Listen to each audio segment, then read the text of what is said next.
좌우로 한번 인사 나누면 좋겠습니다. 3일 동안 평안하셨습니까?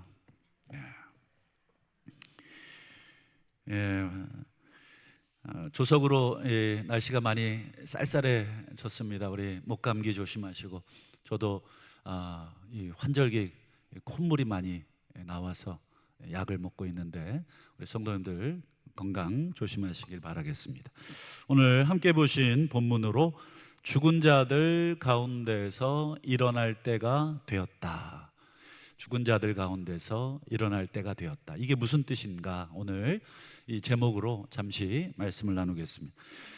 여러분, 우리가 이제 로마서를 사실은 모든 학자들 또 모든 목회자들이 복음의 복음이다, 복음의 진수다, 산으로 비유하면 히말라야다, 등등 워낙 이 아름다운 이 수식어들을 갖다 붙이는데 정말이죠. 사실이기도 하고, 어떻게 보면 바울이 작정하고 딱 앉아서 이 자신이 이해한 복음을 쫙 풀어 쓴 책이 아마 로마서가 유일할 것입니다.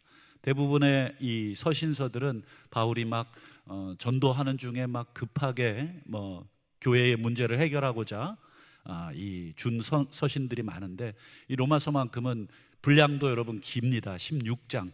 모든 바울의 서신서 중에 물론 고린도 전서, 후서가 제일 길긴 하지만 바울 로마서가 제일 이 차분하게 복음을 설명하고 있습니다. 그러면 여러분, 우리가 바울이 전한 복음의 핵심, 바울이 뭘 얘기하고 싶었을까? 우리가 흔히 말하는 복음, 그러면 우리는 아마 80, 90%는 이렇게 대답할 겁니다. 예수 믿고 우리가 천국 간 것, 요게 이제 우리 이제 21세기의 대한민국의 이 현실에서 우리가 예수 믿으라, 복음을 믿으라라고 했을 때의 그 내용이일 것입니다. 그게 틀렸다가 아니라 그거는 아주 100이라고 한다면 한 2, 30 정도 되는 것입니다. 더 중요한 7, 80%는 더 중요한 게 있죠. 그게 뭐냐? 그래서 오늘 이 바울이 이해했던 더 큰 분량의 복음은 뭐냐면, 여러분 이사야 52장 7절을 한번 먼저 보여드리겠습니다. 여기 보면 처음으로 복음이라는 단어가 처음 나오죠. 복된 좋은 소식, 그리고 복된 좋은 소식. 그 복음이 복자가 이 복된 소식, 좋은 소식이란 뜻이죠. 그러면서 구원을 공포하여 이르기를. 그 다음 한번 읽어주실까요? 시작. 네, 하나님이 통치하신다. 이거의 복음입니다. 우리가 말하는 예수 믿고 죽어서 천국 갑시다 도 복음이지만 그거는 일부, 한 부분이고요. 정말 바울이 전하고자 했던 복음의 요체는 온 세상, 여러분 우리가 살아있나 죽어있나, 여러분 하나님의 다스림, 하나님의 통치를 받으면 그 어디나 하늘나라. 이게 정확한 답입니다. 그래서 여러분, 우리가 이 땅에서는 하나님 통치 안 받고 버티고 있다가 죽어서 천국 가가지고 그때서야 하나님 통치 받는 게 아니라, 우리가 살아서도 하나님의 통치, 죽으면 더 온전한 통치. 그러니까 변한 거는 딱 한 가지밖에 없죠. 죽음이라는 그 문 하나 통과하는 것밖에 없어요.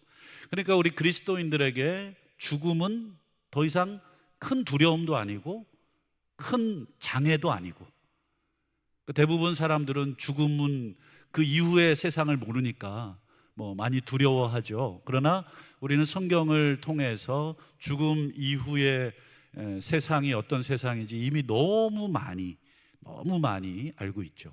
그래서 죽음은 그저 하나의 과정에 불과한 것.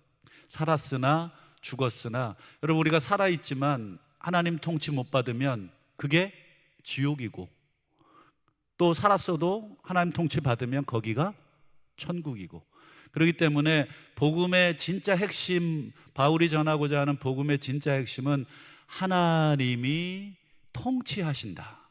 그래서 우리 지난 로마서 10장에서 여러분 요 이사야 52장을 인용했었죠. 한번 볼까요? 로마서 10장 15절. 기록된 바가 바로 이 이사야 52장을 인용한 것입니다.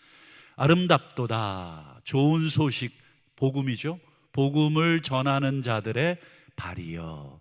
이 좋은 소식이라는 요 노란색 글자에다가 아까 우리가 함께 읽었던 그 표현을 넣어보시면 이렇게 되겠죠. 기록된 바 아름답도다. 하나님이 통치하신다는 것을 전하는 자들의 발이여. 그러니까 온 세상을 향해서 하나님이 통치하십니다. 그 말은 무슨 뜻입니까? 그렇구나 이런 뜻이 아니라 하나님의 통치를 받으라 이런 뜻이 되겠죠. 그래서 여러분, 사도 바울이 복음을 전할 때 사도행전 17장에 가면 데살로니가라고 하는 지역에 가서 복음을 전하는데, 이 데살로니가 사람들이 사도 바울 일행을 붙잡아서 고소를 합니다. 근데 무슨 죄로 고소를 합니까? 반역죄로 고소를 합니다.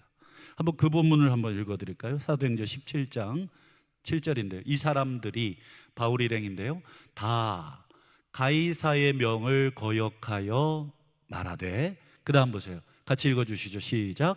다른 임금 곧 예수라 하는 이가 있다. 그러니까 여러분, 바울이 곳곳에 돌아다니면서 예수 천국, 불신 지옥 이거 외친 게 아니라 뭘 외친 거예요? 그렇죠. 임금, 다른 임금이 있다. 가이사가 여러분 그 당시에 이스라엘을 포함해서 지중해 전역을 통치했습니다. 그래서 우리 가이사는 왕입니다. 가이사는 신의 아들입니다. 늘 인사가 그랬어요. 그게 일상화된 세상 속에서 바울이 데살로니가니까 여러분 이 로마의 식민지 아닙니까? 그곳의 사람들은 가이사가 통치하시는 세상인데 거기서 누가 지금 통치한다고 말하고 다닌 거예요? 다른 왕. 그러니 여러분, 이건 무슨 죄에 해당돼요? 그렇죠. 반역죄에 해당되는 것입니다. 이게 심각한 것입니다. 마치 요즘 우리 자유민주주의 공화국에서 대통령 막 디스하고 막 비판해도 쇠고랑 차는 일은 없죠. 근데 이 시절은 무슨 시대입니까? 절대 군주 시대입니다. 우리 예전에 군사정권 시절에도 정부에 대해서 비판하고 이러면 바로 이렇게 이 사상범으로 잡혀갔잖아요. 여러분, 하물며 1세기의 로마가 전 세계를 통치하는 가이사, 로마의 황제 시저가 통치하는 세상에서 아니요, 다른 왕이 있습니다, 이렇게 얘기하는 것은 죽이쇼 이런 뜻입니다. 그런데 여러분, 더 놀라운 것은 바울이 전하는 그 새로운 왕, 새로운 임금 예수가 어떤 왕입니까? 그렇죠. 이게 이제 굉장히 중요한 것입니다. 그게 로마서 핵심이기도 하고, 이 새로운 왕이 우리를 위해서 죽으셨습니다. 여러분, 이해가 되십니까? 우리야 아멘, 십자가 아멘이지만 여러분, 로마 시대의 왕이 죽었다?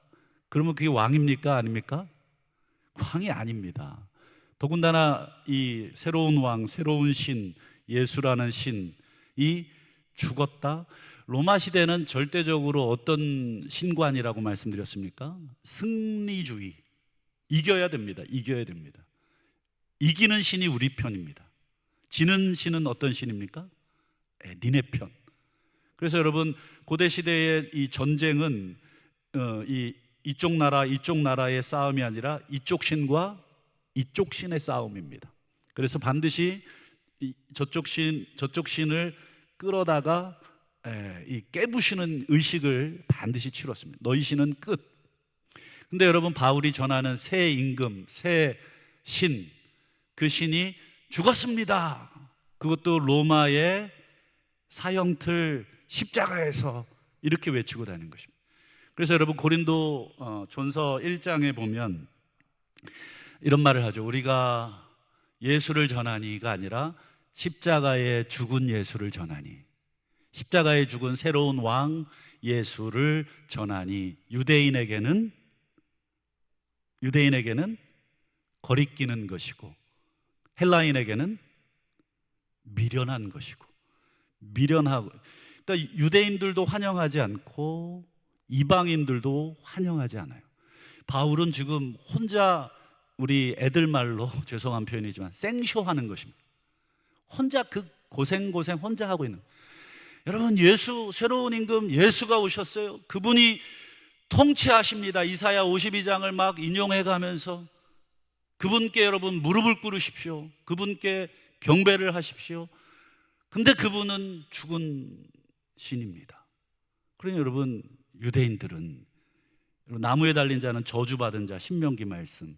그리고 이방인들은 신이 죽어, 왕이 죽어, 임금이 죽어, 그러면 끝나는 아주 미련하기 짝이 없는. 그러니 여러분, 어디서도 환영을 못 받아요. 바울은 복음을 전하러 가는 이방 지역에서도 환영을 못 받고, 그 다음에 예루살렘 돌아오면 또 예루살렘에서도 환영을 못 받고, 온통 거절당하는 왕, 그런 복음을 전하고 있습니다. 여러분, 우리가 그 복음을 지금 이렇게 믿고 있다는 것은 둘 중에 하나예요. 뭘 모르고 믿는다든지, 아니면 정말 그 죽은 그 예수가 정말 온 세상을 통치하시는 진정한 왕이라고 확신하든지, 둘 중에 하나입니다. 그래서 아무것도 모르고 그냥 뭐 다녀도 그냥 뭐 은혜가 있겠지만, 아마 우리 여기 3일 밤 예배 올라오신 성도님들은 두 번째일 것이라고 생각을 합니다. 온 세상이 다 경멸하고, 온 세상이 다 꺼리고, 온 세상이 미련하다고 하는 그 예수, 십자가에 죽은 예수, 그리고 사흘 만에 부활했다고 웬 미치광이 이 순회 전도자가 떠들고 다니는 그 예수를, 여러분, 우리도 지금 한 100몇십 년 전에 이곳에 코쟁이 선교사님들이 오셔서 떠들고 다니신 것을 우리가 받아들인 것입니다. 이게 쉬운 일인가? 받아들이고 나니까, 그리고 성경을 읽어보니까 이게 도무지 믿어질 수 없는 그 은혜라고 하는 것을 우리가 깨닫게 되죠. 여러분, 이 바울이 전한 이 복음은 단순히 그렇구나, 그래 이렇게 알고 있으라고 전한 소식이 아닙니다. 바울이 전한 이 하나님이 통치하십니다, 이 예수가 죽은 신이지만 살아나셔서 온 세상의 주인이시고 온 세상을 통치하시는 왕이십니다라고 하는 이 복음은, 여러분, 그저 알고 계십시오. 수학 공식 외우듯이, 뭐 근해 공식 외우듯이, 뭐 이렇게 공식 암기하듯이, 예수는 뭐 하나님 아들, 예수는 십자가, 예수는 죽었다가 살아남, 예수 믿으면 천국, 이런 공식 암기하듯이 이렇게 뭐 메모해놓고 외우라고 하는 그 정도가 아니라, 뭘 요구하는 복음이냐면 완전히 삶의 방식을 바꾸고, 태도를 바꾸고, 그 다음에 우리가 가진 재능, 우리가 가진 물질, 우리가 가진 건강, 우리가 가진 지식, 이 모든 것을 전부 다 왕을 위해서 사용하라는 그런 요청을 하고 있는 복음입니다. 여러분, 과거에 우리나라에 뭐 여러 가지 이제 시행령도 있고 헌법도 있는데, 과거에 저도 어릴 적인데 이 야간 통행 금지 기억나시죠? 예, 기억나실 텐데, 사이렌이 막 울리면 이제 예비 사이렌이 한번 울리고, 그리고 이제 막 순찰하는 사람들, 자 얼른 자 이제 귀가하시라고, 그리고 이제 한 뭐 조금 있다가 정식 사이렌이 딱 울리면 그때 돌아다니면 이제 잡혀가는 거죠. 그리고 새벽 4시인가요? 예, 새벽 기도 가시라고 새벽 4시에 통금을 풀어주죠. 여러분 그 야간 그 통행 금지령은 알고들 계세요. 예, 그렇게 그 알고 계시라고 내린 명이 아니라 어떻게 하라고 내린 명이에요? 그렇죠. 그거 안 지키면 잡아갑니다. 그거 안 지키고 몇 번씩 여러 번 걸리면 한번 훈방 조치하고 끝내는 게 아니라 뭐 벌금도 매기고, 뭐 때로는 뭐 더 오랜 기간 뭐 구류도 하고, 이런 강제적인 어떤 그것을 하기 위해서 야간 금지령, 야간 통행 금지령, 이런 걸 내는 것처럼, 여러분, 오늘 복음은 그냥 우리에게 예수가 온 세상의 주인이야, 그래, 예수가 온 세상을 통치해, 그래, 알고 있어, 요 정도가 아니다. 근본적인 변화를 요구한다. 그게 뭐냐? 오늘 본문 11절입니다. 한번 보실까요?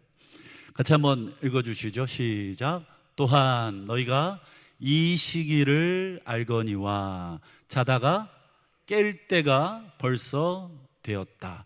이 시기라고 하는 것은 지금 우리 앞서 바울이 얘기한 이 온 세상의 주인이 하나님이신데, 그 하나님이 지금 예수를 통해서, 예수의 십자가와 예수의 부활을 통해서 지금 새로운 세상을 시작하셨다. 마치 우리 윤석열 정부가 끝나고 이재명 정부가 출범했다. 여러분, 이재명 정부가 출범하고 바뀐 게 뭐 있나요? 뭐 관심 없는 분들이야 뭐 바뀐 거 뭐 잘 모르겠습니다만, 관심을 두고 있는 분들은 뭐 부동산 정책도 바뀌고 뭐 금융 정책도 바뀌고 또 뭐 여러 가지 이제 교육 정책, 또 국방 정책, 모든 게 바뀝니다. 그러면 그 산하 부처의 모든 공무원들을 시작으로 해서 법들 다 시행하게 되고 거기에 맞는 움직임들을 하게 되죠. 여기 보면 이 시기, 지금 하나님이 예수를 통해, 예수를 십자가에 죽이시고 부활하심으로 새로운 세상, 부활의 세상, 그 시기를 너희가 알지 않느냐. 이제 예수, 새로운 임금, 아까 사도행전 17장에 새로운 임금 예수가 오셨다. 그 시기를 너희가 알거니와, 그 다음에요, 자다가 깰 때가 됐다. 이 말의 의미는 은유적인 거죠. 지금 밤에 그 잠을 말하는 게 아니겠죠. 바뀌어야 될 때, 너희들의 모든 것을 다 새로운 시대에 새로운 임금, 새로운 통치자, 새로운 왕에 걸맞는 변화를 가지고 올 때가 되었다. 그게 자다가 깰 때가 됐다는 뜻입니다. 그러면 여러분, 어떤 변화를 우리에게 요구하십니까? 새로운 임금 예수께서 우리에게 야 일어나, 뭐해, 지금 잘 때가 아니잖아, 지금 바꿔야 돼 라고 할 때 뭘 요구하시느냐. 먼저 우리 12절을 한번 보실까요? 자, 첫 번째가 무엇입니까? 어둠의 일을 벗어라. 어둠의 일을 벗어라. 이게 첫 번째 시행령입니다. 새로운 임금 예수께서 오셔서 과거 어두웠던 그 시절에 어둠의 영이 통치했던, 그래서 그 통치를 따르던 삶을 청산해라. 여러분, 우리 공무원들 혹시 계신지 모르겠습니다만 정부가 바뀌면 어때요?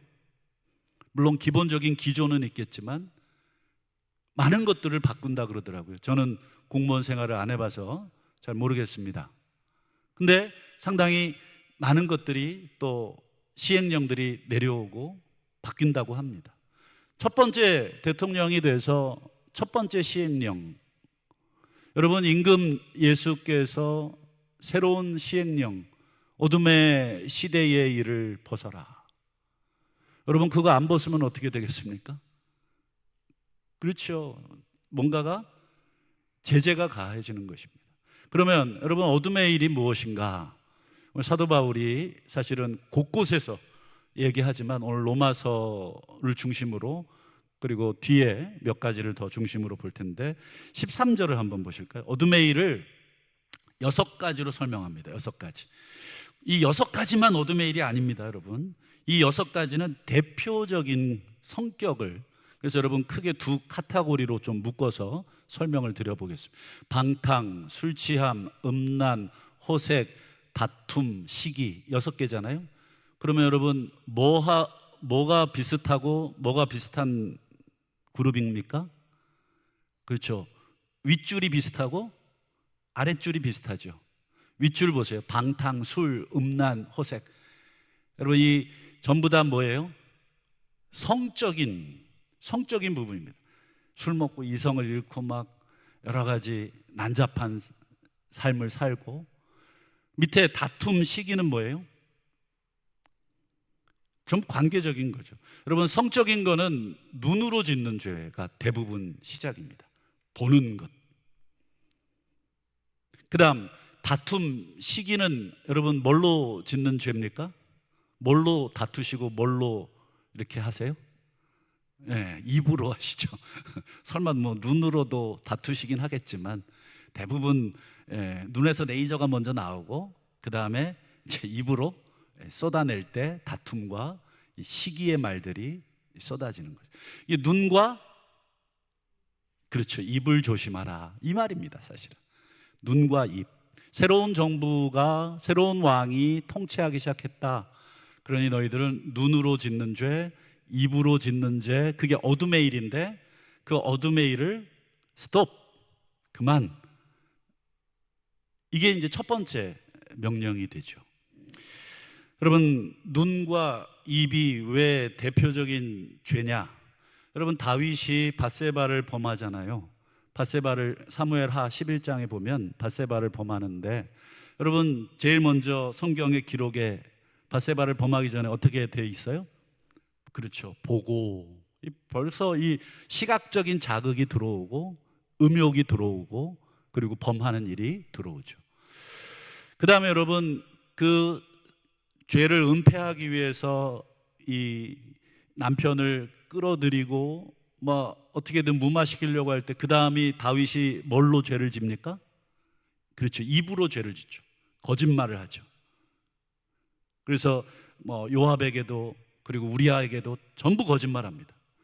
그 주변에 이 신하들은 알지만 그 입 한 번 잘못 벌렸다가는 다 죽어요. 그러니 알면서도 이 무덤까지 그냥 그 비밀을 꾹 가지고 가는 거예요. 여러분 요즘 뭐 특검이니 뭐니 하는데 전부 다 입을 못 열어요. 왜 그렇습니까? 자기 밥줄이 달렸으니까 입을 못 여는 것입니다.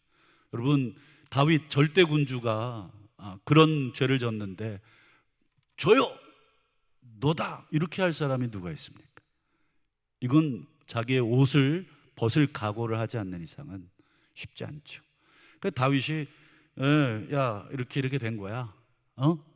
그 다 거짓말이잖아요. 그러니까 다윗은 눈으로 죄를 짓고 입으로 죄를 짓고. 여러분, 그래서 지난 로마서 3장에 보면 바울이 인류의 죄를 쭉 열거합니다. 2장에서 이 이방인들, 3장에서 유대인들. 그래서 모든 사람이 죄를 지어 하나님의 영광에 이르지 못했다. 이 로마서 3장 22절입니다. 모든 사람이 다 죄를 지었다. 그리고는 죄의 그 목록이 있잖아요. 목록을 쫙 열거하는데 그 중에 가장 많이 나오는 죄가 어떤 죄입니까? 눈과 입의 죄를 언급합니다. 한번 보시죠. 로마서 3장 13, 14절. 목구멍, 혀, 입술, 그 입 전부 다 뭐예요? 입이죠. 그 다음 18절은요 눈. 그러니까 이 입과 눈은 인간의 감각기관이고 자신의 어떤 의지를 표명하는 그런 이 기관인데 이 두 가지가 전부 죄의 온상이 된다. 그래서 지금 오늘 본문 로마서 13장에도 지금 방탕, 술, 뭐 호색 이런 눈으로 짓는 죄, 그 다음에 다툼, 시기 전부 다 입으로 짓는 죄. 여러분 우리 한번 보세요. 주변에 전부 싸움이 어디서 납니까? 다툼이 어디서 납니까? 야고보서를 제가 굳이 얘기하지 않아도 혀에서 나오지 않느냐. 이 작은 혀는 불의 세계라. 온 세상을 다 사른다. 이 조그만한 이 한마디로 인해서 온통 가족이 쑥대밭이 되고 교회가 쑥대밭이 되고 나라가 쑥대밭이 되고 전부 다 뭐에서 시작이 됩니까? 작은. 그게 야고보서에 계속해서 강조한 그 입, 혀 이것입니다. 그래서 우리 속담에도 이 말과 관련된 속담이 얼마나 많습니까? 여러분 잠언에 제일 많이 나오는 잠언의 내용이 무엇입니까? 안 세보셨죠? 저도 다 안 세봤어요. 그런데 여러분 입에 대한 잠언이 제일 많습니다. 한번 찾아보십시오. 말, 입, 말 조심해라. 어떤 말을 하느냐. 이게 전부 잠언에 성경에 굉장히 많이 나옵니다. 결국 인간의 모든 죄가 눈과 입에 대한 것인데 지금 사도 바울은 로마서 13장에서 어둠의 일을 벗으십시오 라고 했을 때 이 눈과 입으로 짓는 죄를 스톱, 그만하십시오. 과거에 사탄은, 어둠의 영은 여러분들에게 보이는 대로 살고 원하는 대로 가지고, 저 사람 마음에 들어, 그러면 뭐 얼마든지 어떤 수단이든 뭐 강제로라도 취하게 만들고, 또 내가 하고 싶은 말은 거침없이 다 하도록 만들고, 이렇게 해서 온 세상을 바벨, 혼란하게 만들었잖아요. 근데 새로운 임금 예수가 오셔서 통치하시면서 이제 그거 그만, 이렇게 명령을 하는 것입니다. 그래서 우리 다음 시간에 더 보겠습니다만 이제 13장이 오늘 끝나고요. 14장의 첫 마디가 뭔지 아십니까? 14장의 첫 마디, 그리고 마지막까지 14장 전체는 형제에 대한 비판을 하지 마라. 여러분, 의미가 있는 거죠. 이 말에 대한, 이 공동체 안에서 이 말에 대한 것이 얼마나 심각한 것인가. 여러분, 우리 자신을 한번 되돌아봅니다. 참 우리가 부족하기 짝이 없는 그런 연약함들이 다 있죠. 눈으로, 또 입으로, 또 생각으로 우리가 온통 어둠의 일에 우리가 혹시 여전히 갇혀 있을 때가 참 많죠. 그러나 여러분, 그런 생각이 여러분 순간 우리의 머릿속에 떠오르고 우리의 마음속에 떠오를 때, 여러분 중요한 건 그걸 품고 있지 않는 것이 중요하죠. 그거를 속히 벗어버리는 것. 그래서 벗어라, 어둠의 일을 벗어라. 여러분, 옷에 불이 났는데 뭐 이렇게 옷을 끌어안고 이렇게 뒹굴 사람은 누가 있습니까? 여러분, 본능적으로 여러분 벗게 돼 있는 것입니다. 여러분, 우리가 어둠의 일을 이 눈으로 짓고 입으로 짓고 마음으로 짓는 그런 것들을 계속 즐기고 있거나 가지고 있다면, 한 번쯤은 내가 왜 그럴까? 내가 아직 새 임금 예수를 받아들이지 않고 있는 것은 아닌가? 그 임금의 첫 번째 제1호 시행령, 벗어라, 이거를 나는 거부하고 있는 것은 아닌가? 여러분, 이런 어둠의 이 옷을 벗으려면 중요한 게 있습니다. 어떻게 해야 되느냐? 그 다음 우리 12절과 14절을 보시죠. 자, 어둠의 일을 벗고, 그러면 여러분 그 다음 뭘 해야 되냐? 입어야 된다. 그게 뭐죠? 빛의 갑옷을 입어라. 이 빛의 갑옷을 입는다는 게 뭐냐? 14절에 똑같은 얘기인데 다른 표현으로 나오죠. 예수 그리스도로 옷을 입어라. 그러니까 빛의 갑옷이라는 말은 예수님이라는 얘기죠. 예수님은 곧 빛의 갑옷이고, 여러분 예수로 옷 입으라, 이 말이 무슨 뜻인지 여러분 이해가 되십니까? 예수로 옷 입으십시오, 예수님의 옷을 입으십시오, 이런 뜻도 되고, 빛의 옷을 입으십시오, 어둠의 옷은 벗고 빛의 옷을 입으십시오. 이 갑옷이라는 말의 조금 정확한 뜻은 무기입니다. 무기. 이 어둠을 이겨낼 빛의 무기, 그 옷을 입으십시오. 그래야 여러분 어둠의 이 사탄의 이 공격에 우리가 적극적으로 이겨낼 수 있다. 그러면 오늘 마지막으로 이 부분을 함께 두 가지로 생각하고 우리 말씀을 맺으려고 합니다. 여러분, 우리가 입어야 될 예수 옷이 무엇입니까? 우리가 흔히 뭐 예수로 산다, 예수의 옷을 입는다, 많이들 이야기하는데 그게 무슨 뜻입니까? 뭐 이렇게 뭐 환상을 보고 뭐 이런 것인가? 여러분, 오늘 두 가지만 결론으로 얘기할 텐데, 사도 바울의 편지 중에 에베소서가 또 있죠. 이 에베소서에 보면 오늘 로마서 13장하고 똑같은 얘기를 한 곳이 있어요. 우리 한번 보죠. 5장 14절과 15절을 보십시오. 여기도 보면 잠자는 자들이여 깨어 죽은 자들 가운데 일어나라. 깨어서 일어나라. 오늘 로마서 13장 우리 본문 자다가 깨라. 죽은 자들, 잠자는 자들, 자다가 깨라는 말하고 똑같은 말입니다. 14절에. 그 다음에 그러면 이게 무슨 뜻입니까? 자는 자들이여 깨어서 일어나십시오. 이 말은 15절의 그 설명이죠. 15절. 어떻게 바뀌어야 될지 자세히 주의하십시오. 내가 뭘 바꿔야 되는지. 새로운 임금의 명령과 정책에 내가 뭘 바꿔야 할지를 세밀하게 보십시오. 그래서 우리 이번 정부에 이런 걸 바뀌었는데 몰라서 손해보고, 몰라서 감옥 가고, 몰라서 적이 당하지 않도록 자세히 주의하십시오. 그래서 여러분, 말씀을 자세히 봐야 되는 이유가 이게 뭐냐면 우리의 새로운 삶의 가이드이기 때문에, 그냥 덮어놓고 내가 믿고 싶고 내가 하고 싶은 대로 믿으면 되지. 여러분, 그래도 되겠지만 법이 그렇지 않으면 우리가 어떻게 돼요? 불이익을 당하듯이.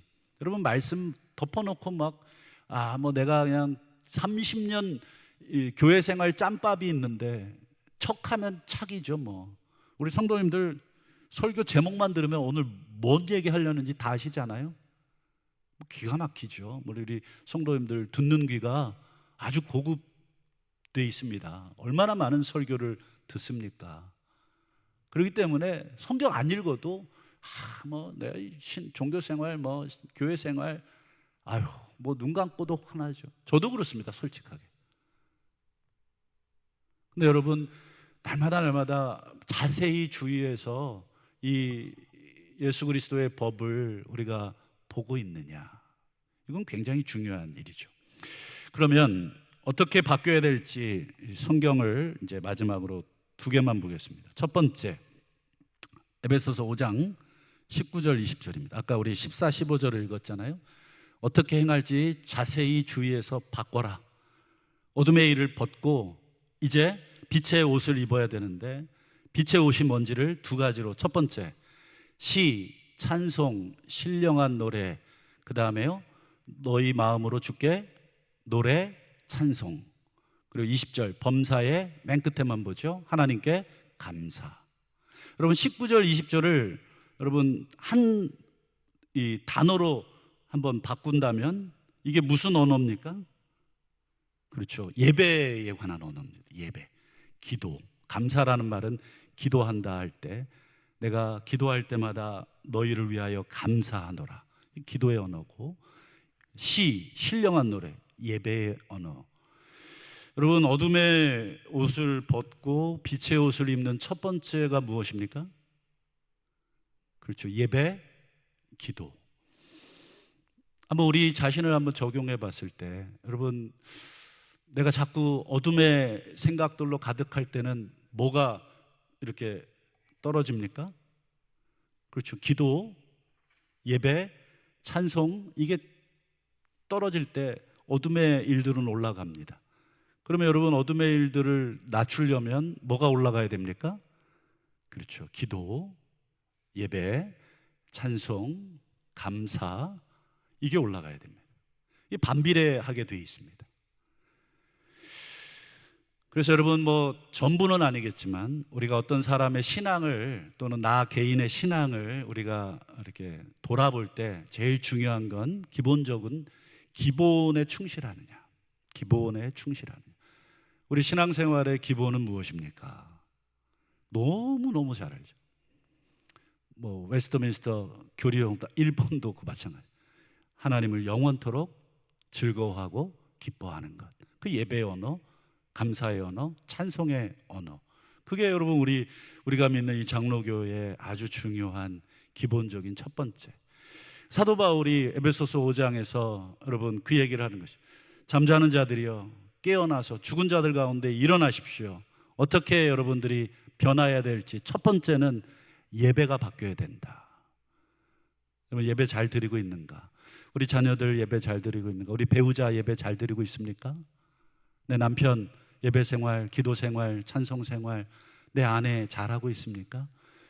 여러분, 자식들이야 지금 손을 떠났으니까 어떻게 못해도 같이 사는 사람들이라도 죄송한 표현이지만 머리끄댕이라도 잡고, 당신 나랑 이혼하고 싶어? 왜 이렇게 예배 생활 못해? 여러분, 이렇게라도 우리가 해야 되겠죠.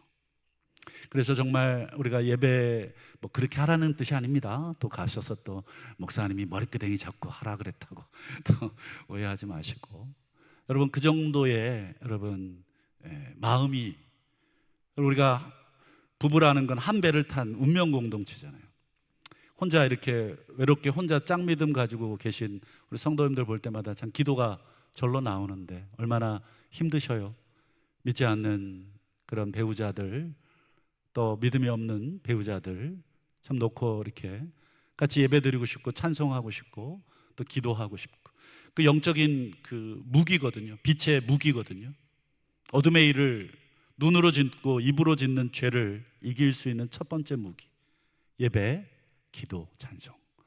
여러분, 우리 3일 밤에 올라오신 분들은 이 기본을 잘 지키는 분들인 줄로 믿고, 나 혼자뿐 아니라 우리가 같이 힘을 다해서 우리가 더 예배와 기도와 찬송의 그 옷을, 무기를 입자 하는 게 첫 번째고요. 두 번째, 우리 에베소서 5장 21절을 보실까요?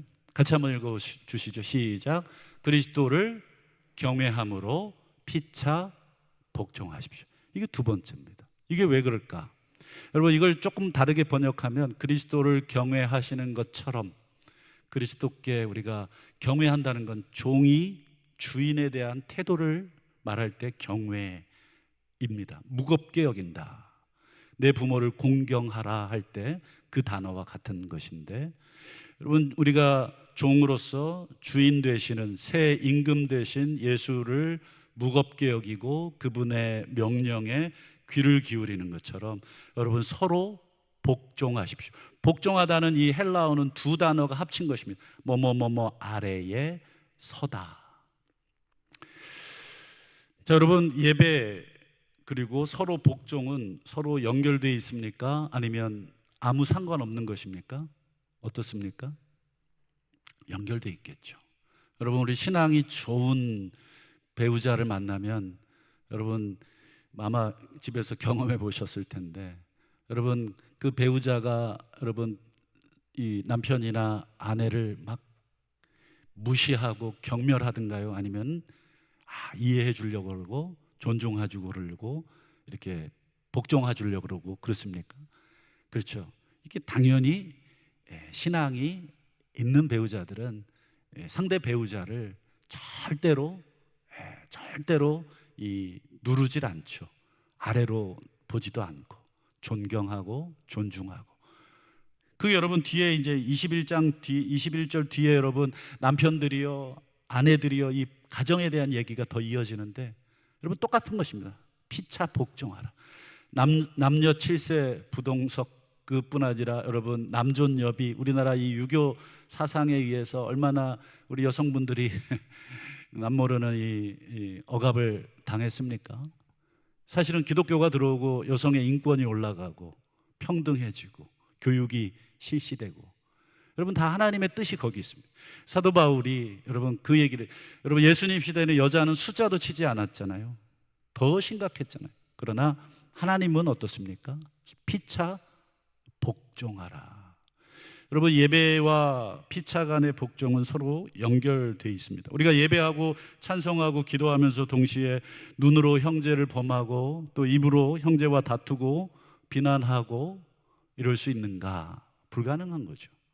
그게 한 입에서 찬송과 저주가 나오는도다. 이게 있을 수 없다. 어떻게 한 샘이 한 구멍에서 단물도 내고 쓴물도 낼 수 있느냐? 이건 안 된다. 여러분, 우리가 하나님을 찬양하는 입으로 누군가를 막 비난하고 있느냐? 그러면 여러분 뭔가 하나는 잘못된 근원에서 나온 것이니까 끊어내야 된다. 이게 여러분 야고보가 계속 강조하고 있는 것. 그래서 여러분 요한일서 2장 9절을 보시면 빛 가운데 있다 하면서 형제를 미워하는 자는 지금까지 어둠에 있다. 여러분, 빛이 이쪽에 있고 어둠이 이쪽에 있고 그 사이에 누가 있냐면 형제가 있습니다. 자, 이 형제를 대하는 태도에 대해서, 태도가 미워하는 태도를 가지고 있으면 어느 쪽으로 향해 있는 것입니까? 어둠에 있는 것이고, 우리 형제를 반대로 여러분 미워함이 아니라 존중함, 복종함, 사랑함에 있으면 우리는 어느 쪽으로 가 있는 것입니까? 빛으로 가 있는 거예요. 그러니까 여러분, 하나님을 사랑하노라 하면서도 눈에 보이는 형제를 사랑하지 않는 자는 거짓말하는 자다. 이걸 전혀 심각하게 우리가 받아들이지 않기에 여러분 우리가 예배하면서 저주하고 찬송하면서 증오하고 이걸 아무렇지도 않게 생각하면서 나 구원받았네, 너 구원받았네, 우리 구원받았네, 할렐루야 박수치고, 여러분 이거에 대해서 우리는 아무런 이 문제의식을 혹시 못 느끼고 있다면, 여러분 우리는 다시 한번 잠자는 자들 가운데서 일어나라 라고 하는 그 말의 의미 다시 한번 새겨 볼 필요가 있습니다. 말씀을 맺겠습니다. 오늘 말씀의 제목이 뭐죠? 죽은 자들 가운데서 일어나십시오. 여러분 죽은 자들, 어떤 자들이 죽은 자들입니까? 그렇죠. 어둠의 영의 통치를 받고 있는 자들, 이 죽은 자들, 어둠의 일을 아무렇지도 않게 그냥 생각하는 자들. 여러분 그 가운데서 일어나, 여러분 깨어나 일어나셨습니다. 바꾸십시오. 이게 오늘 사도 바울의 요지입니다. 여러분 우리가 바라기는 어둠의 일을 벗기 위해 여러분 우리 빛 대신 우리 주님의 옷을 우리가 입으시고 그 주님을 예배하고 찬송하고 기도하고 우리 형제를 존중하고 복종하심으로써 다시 한번 우리 빛의 자녀들, 이 시대의 일을 다시 한번 밝히라고 우리를 빛의 자녀로 부르신 줄로 믿고, 다시 한번 우리 가정에서부터 또 우리 공동체에서부터 예배가 살아나고 기도와 찬송이 살아나고 서로 존경하기를 먼저 하는 그런 삶이 살아날 때 우리는 빛의 자녀로 살아가게 될 줄로 믿고, 그런 복된 삶 다 되시기를 주의 이름으로 축원합니다.